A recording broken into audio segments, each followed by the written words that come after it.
Karmėlavos kapinėse mokslininkės ir pedagogės Jolantos Koskevičienės kapavietėje pastatyta ir pašventinta 2,5 metrų aukščio laiminančio Kristaus statula.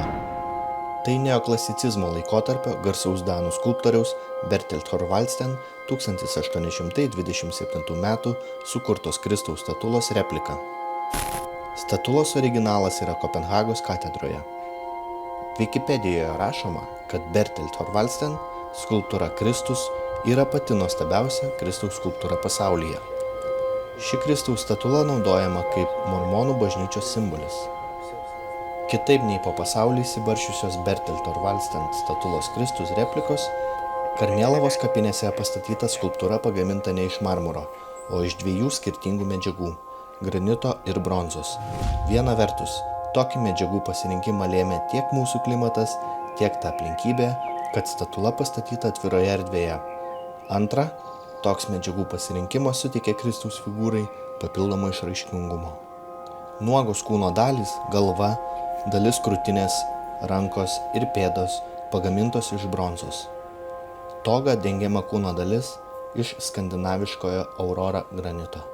Karmėlavos kapinių laiminantis Kristus nėra tiksli Kristaus skulptūros kopija.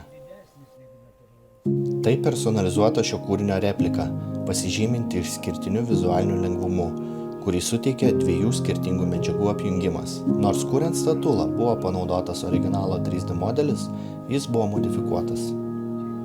Visų pirma, klasikinis kylančių laiptų postamentas buvo pakeistas lauko riedulio formos postamentu. Rankoms ir pėdoms panaudoti Jolantos artimiausių žmonių rankų ir pėdų modeliai. Sustambintos togos klostės, atsižvelgiant į granito apdirbimo specifiką, bei iš dalies modifikuoti veido bruožai, suteikiant veidui daugiau šiuolaikiškumo. Rankas ir pėdas, paskui man Artūras sako, kad labai duotos jo.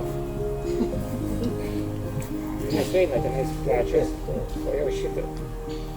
Tai sako, ateikit ant šito kapo, nemačiau apskapintų gėlių, bet ant mano tėvų kapo čia 101 žingsnis, tai rožės nuskabo. Statulos pašventinimo ceremonijos metu Velionės vyras Gediminas perskaitė jautrų eilėraštį, skirtą Jolantos atminimui. Ant tavo kapo virpa ugnelės žvakių ir laiminantis Kristus virš jo palinkęs. Gilių žvilgsnių nužvelgia Dievo akis, jis sargas tavo amžinos ramybės. Virš tavo kapo ošia pušys senos ir voverės kujas lukštena nuo šakos. Kanopų ženklai rodo, čia stirnos lankos, paukštukai atskrenda pakoncertuoti.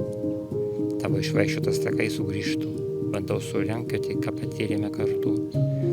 Pusdulkės nuo pėdsakų jaunystės ir vėl apsukt mūsų gyvenimo ratu.